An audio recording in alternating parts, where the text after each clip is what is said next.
En dis eers volgende Sondag. Nou sien ek ook, lyk my spoegprobleem is nog nie verby nie, want die ouens is steeds deur agter in die gate. Ek sal regtig hard daaraan werk om so bietjie beter te gesels. Goeiemôre vanoggend. Dis 'n voorreg om die woord van die Here met julle te deel, om weer vanoggend hier by mekaar te wees. Voordat ons saam gaan sing 464, 1 en 4, daar is nog liedboeke daarvoor ook. Kom ons vra eers die Here se seën op sy erediens. Stuur nou die lig in die waarheid, Here, laat die ons lei. Laat die ons bring by u heilige woning, waar ons u aanbid. Dit vra ons in u naam, die naam van die Vader, en die Seun, en die Heilige Gees. Amen.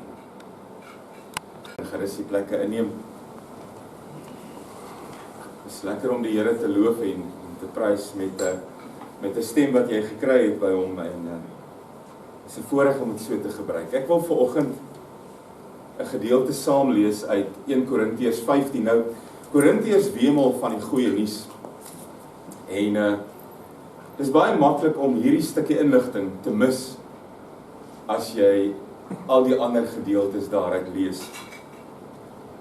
1 Korintiërs 15, en ek gaan lees vanaf vers 1.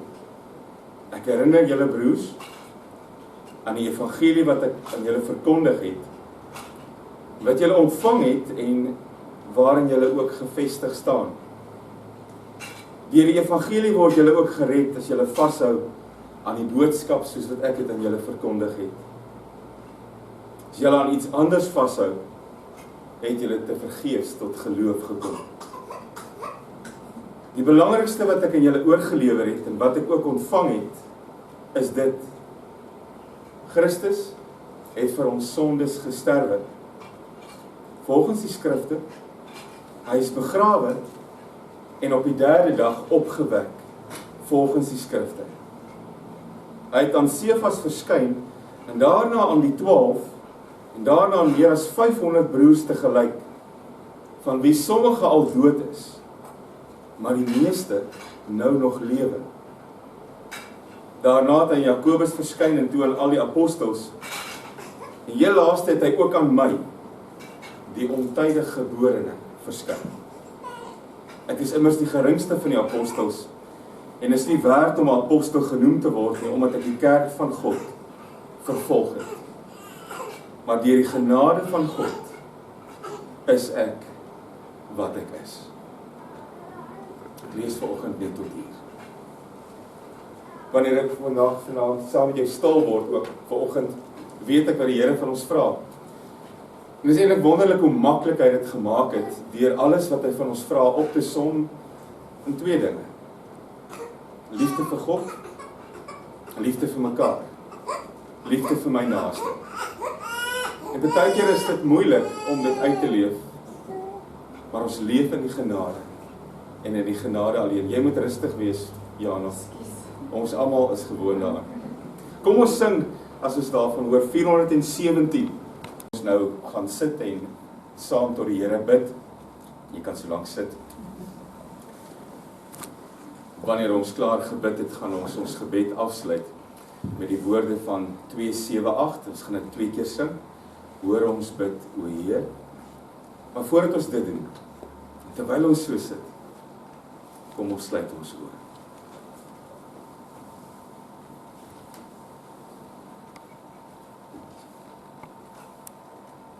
Here, as ek vanoggend my oë toemaak, dan bely ek en ek erken dat ek U liefhet. En dit is my maklik om dit te sê, Here,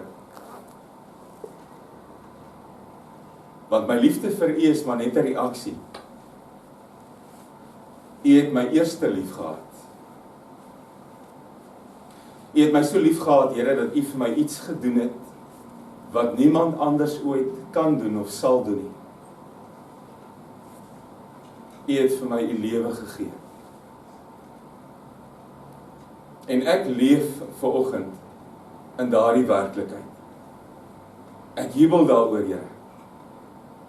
Vir my is dit wonderlik om te weet, dat U my so lief het, dat U U lewe vir my gee. En dis jammer dat ek soms eers Here in 'n kerk moet sit om dit te onthou.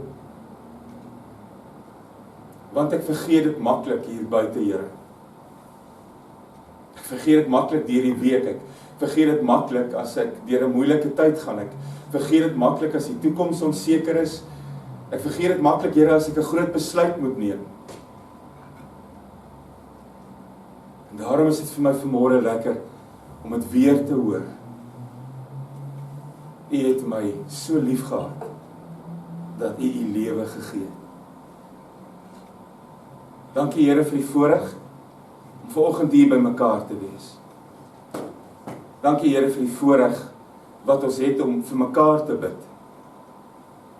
Ons bid vanmôre, Here, vir hulle wat siek is, en hier's 'n paar van ons mense, Here, wat werklik siek is. Ons bid vir hulle wat op hierdie oomblik deur 'n moeilike tyd gaan.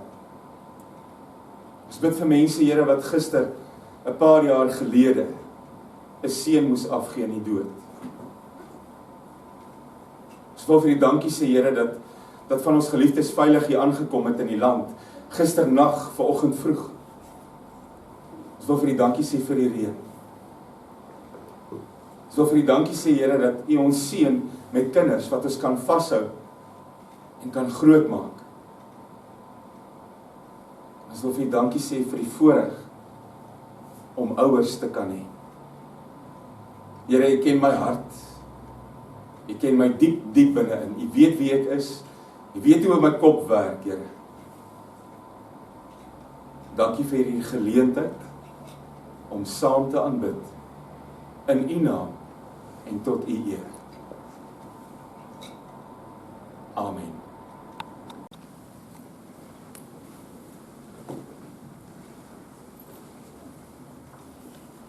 Op Donderdag, vandag so 'n paar dae terug, het ons Hemelvaart gevier.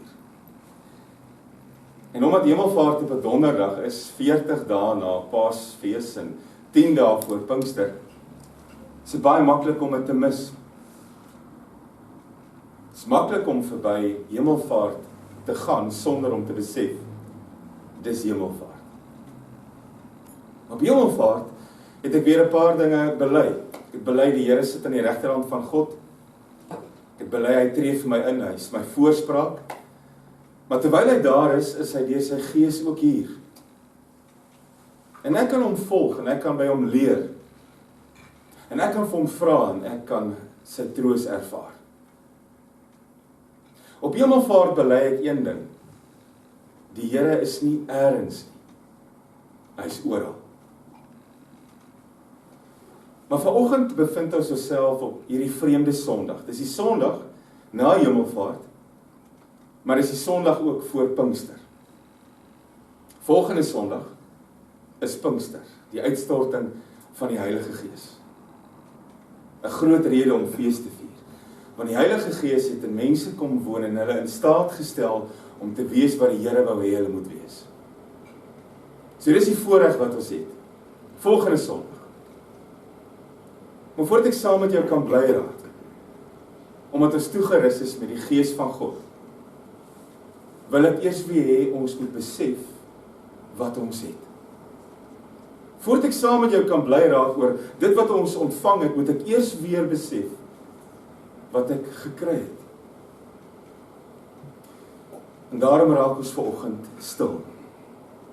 Noem dit refleksie, noem dit bepeinsing, noem dit sommer net diep dink. Terwyl ons diep dink, kan jy in hierdie een oomblik dink wat jou hele lewe verander het. Ek wil eintlik vir jou vra, watter oomblik het jou lewe verander? Kan jy jou vinger op daai een oomblik lê en jy gaan baie antwoorde kry. Sommige mense gaan vir jou sê, dis die oomblik toe ek my lewensmaat ontmoet het. Dis die oomblik toe ek getrou het. Dis die oomblik toe ek my kind vir die eerste keer hou vas het. Dit het my lewe verander. Mooi goed. Ander ouens sal sê, seer goed. My lewe het verander toe ek 'n geliefde verloor het. My lewe het verander toe ek vir 'n kind moes tot sien sê. My lewe het verander toe ek alles verloor het en van voor af moes begin. Dis mooi antwoorde die. Maar is nie heeltemal reg nie. Want jy het nie te veel te doen gehad met die oomblik wat jou lewe verander het nie.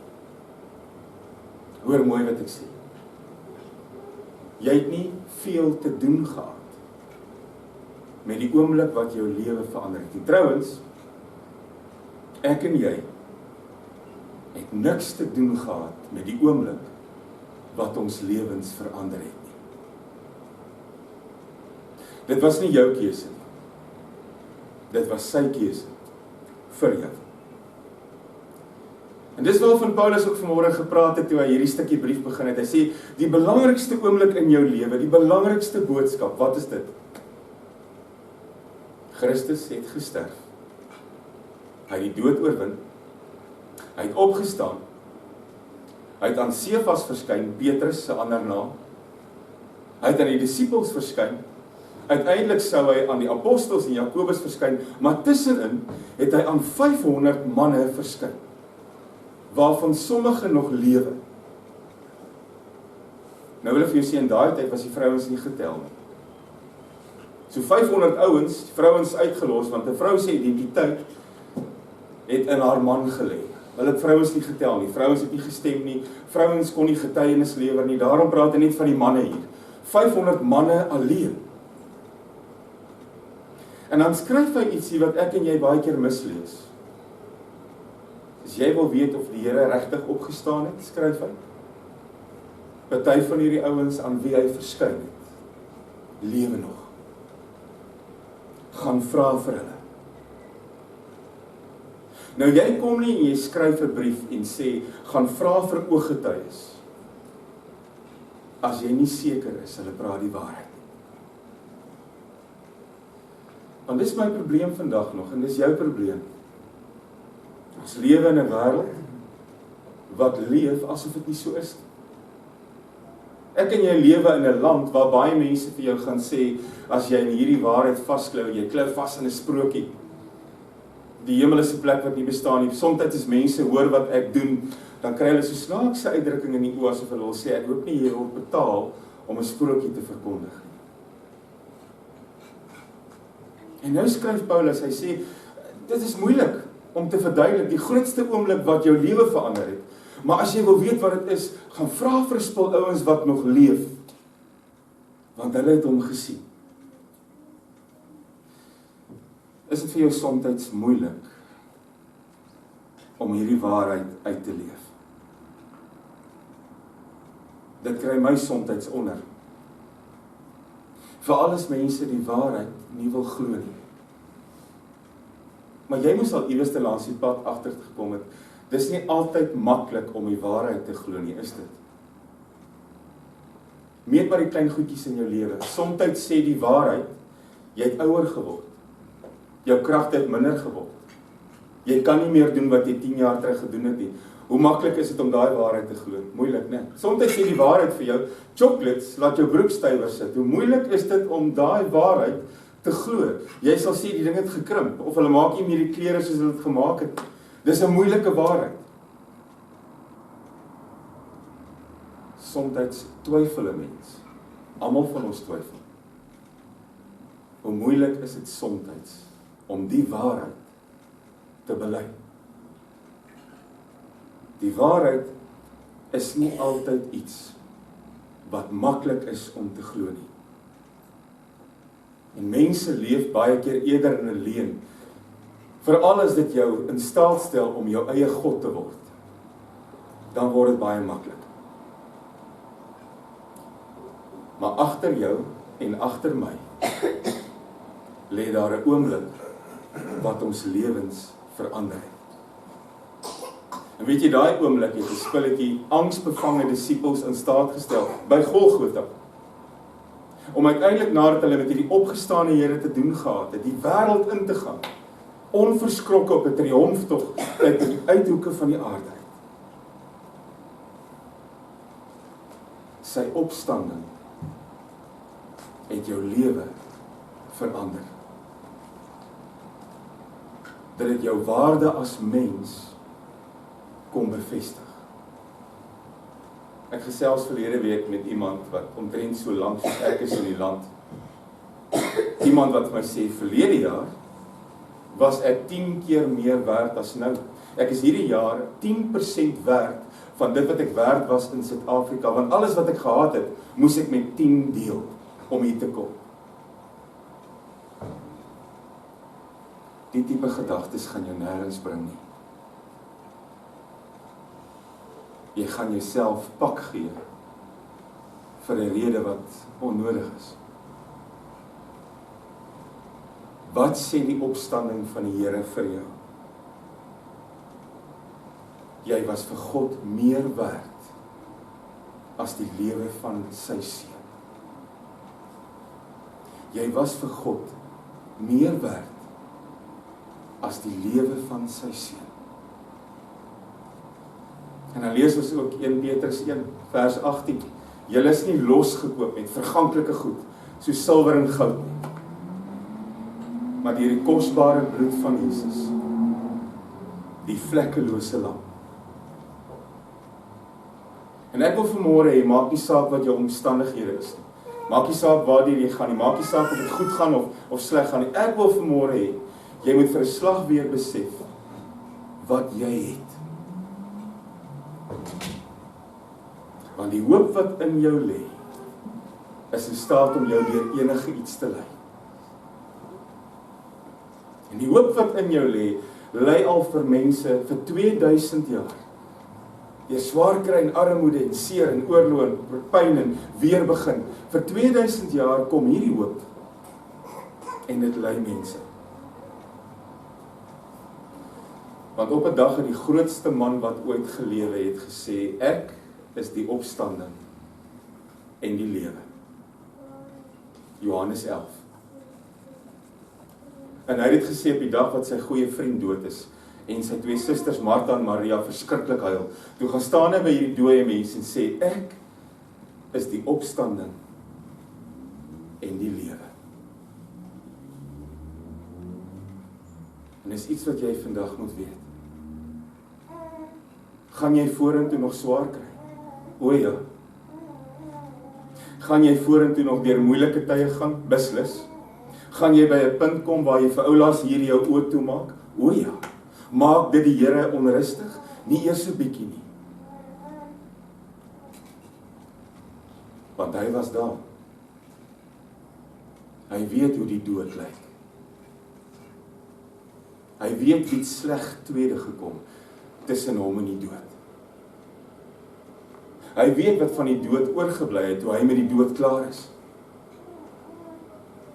Hy weet dat die dood oorwin is. Hy het jou grootste vyand verslaan. Dis die oomblik wat jou lewe verander het. En voordat ons volgende week Pinkster vier, daai dag wat ons uitgerus is en toegerus is om die woord te verkondig, moet ek eers weer vanoggend hoor, die opstanding het eintlik vir my 3 goed kom sê. Die eerste ding is, my vergifnis is groter as jou skuld. Maak nie saak waarmee jy by my opgedaag het nie, my vergifnis is groter as jou skuld. 'n tweede ding, jou waarde is baie meer as wat jy dink. Jy was vir God meer werd as die lewe van sy eie seun. 'n derde ding, jou toekoms is nie 'n waagstuk wat in die hande van die noodlot is nie. Jou toekoms is vas en seker. En dis goed wat ek vanmôre saam met jou wil bely. Sy vergifnis was meer as my skuld. My waarde is groter as wat ek dink. My toekoms is veilig. En ek wil dit saam met jou bely, al verdien ons dit nie altyd nie. Al val ek baie keer vas. Al maak hierdie masjien soms vreemde geluide, van masjiene gepraat.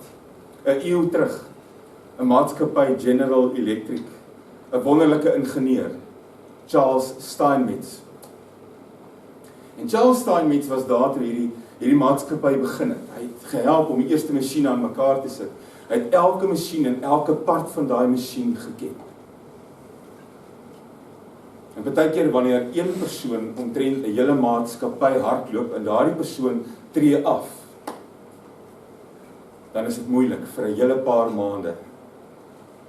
Want die groot plek wat hierdie persoon volgestaan het, sukkel die ouens maar om vol te staan. En so was dit dieselfde met Charles Steinmetz 'n eeu gelede.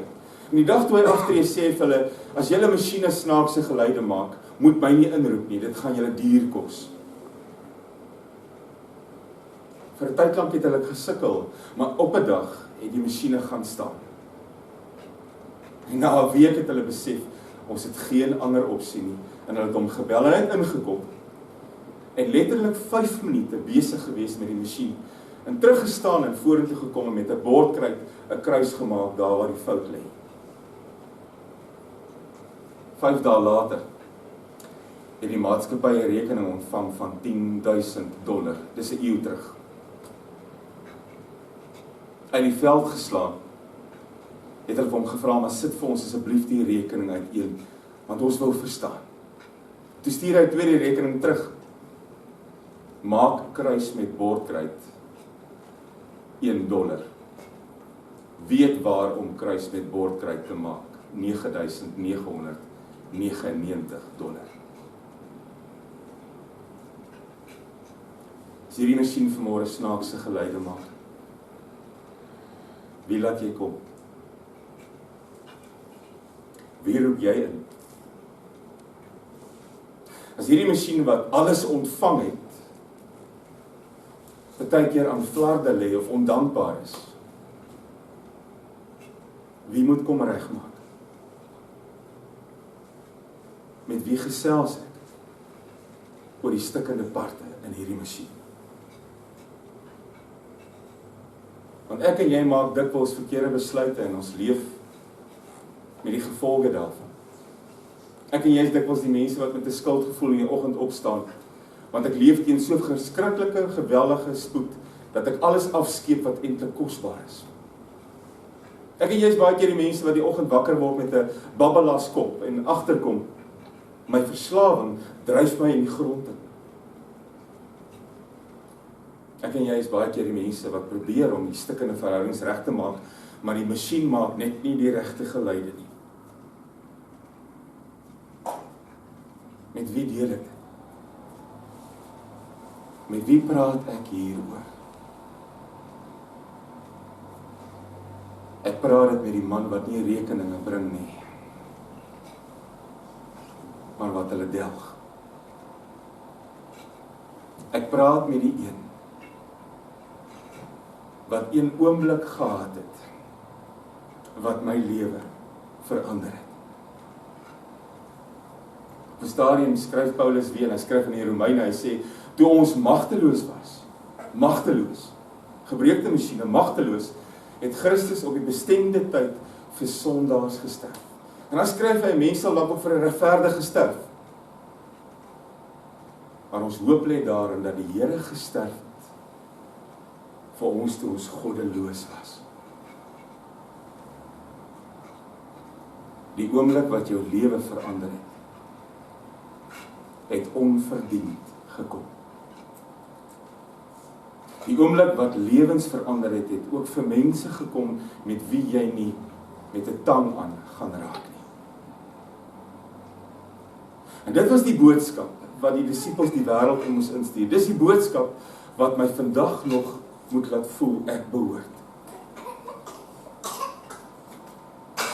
Maar hoe word 'n mens deel hiervan?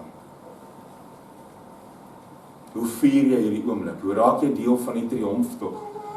Hoe leef jy asof hierdie werklikheid regtig in jou leef? As een van 2 planne wat jy kan maak, een van 2 maniere waarop jy die Here kan volg. Die eerste ene is, en ons het homself ontwerp, wees perfek en wees volmaak. Want jy dien 'n perfekte, volmaakte God. Wees perfek en wees volmaak, en dan sal jy teen aan hom leef. Geen geweld, geen haat, geen bloedverlies, geen skande, geen arrogansie, geen verraad, geen skinder, geen seer. Maar hoe gaan die plan op hierdie oomblik in jou lewe af? Hoe klink die voorstel vir jou? Hoe ver is jy in hierdie perfekte, volmaakte plan geïmplementeer? Hoe vorder die Here? Nou sê jy miskien sê, ek kom nie reg met hom nie, dis te goed, ek gaan hom 'n bietjie aanpas.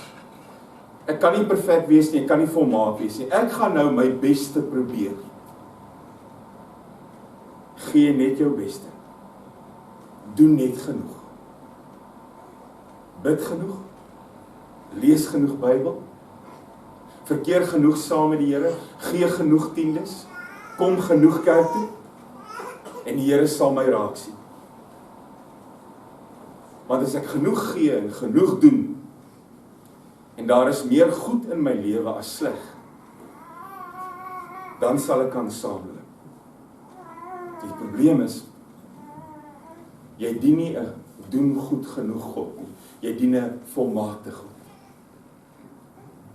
En die hemel is nie 'n doen goed genoeg plek nie, die hemel is 'n volmaakte plek.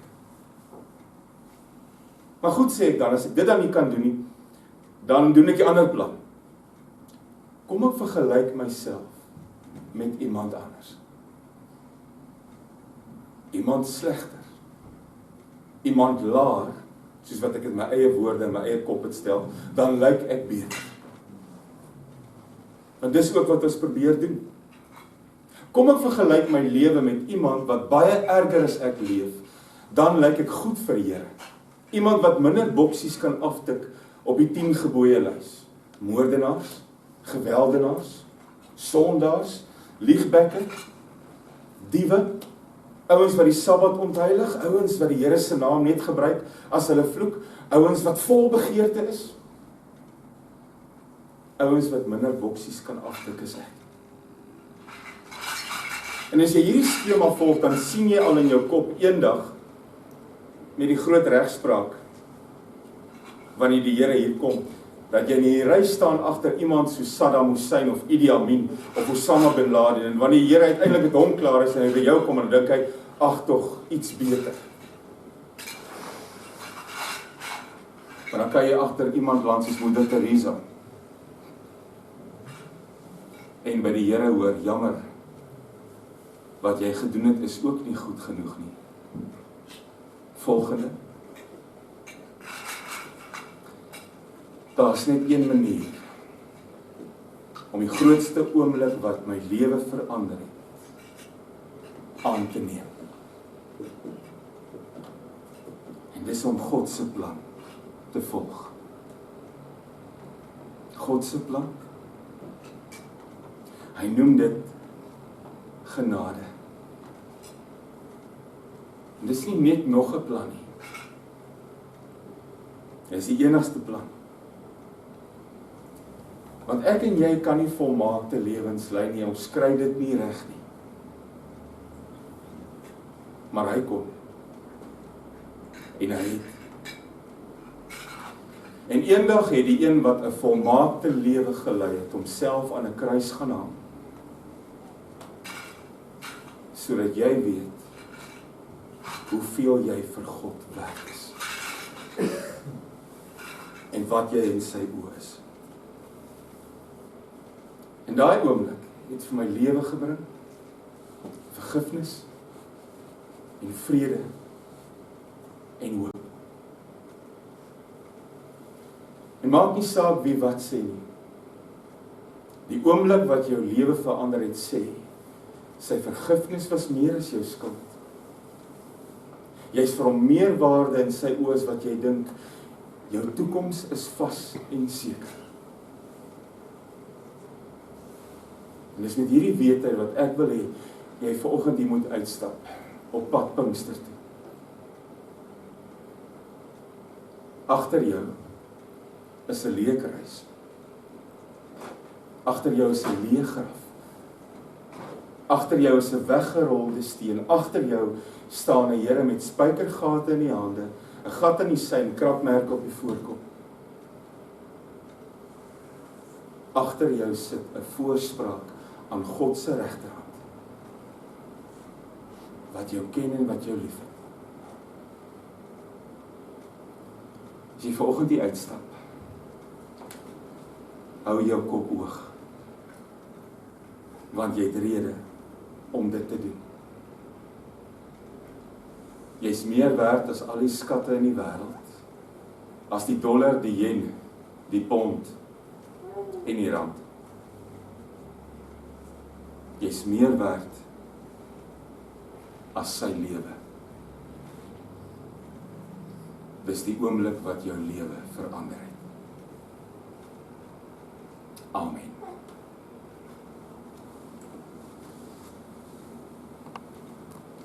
Ontvang die seën van die Here en elkeen van u gaan in vrede. Die genade van ons Here Jesus Christus, die liefde van God ons Vader en die gemeenskap van die Heilige Gees sal met u elkeen bly en wees. Amen.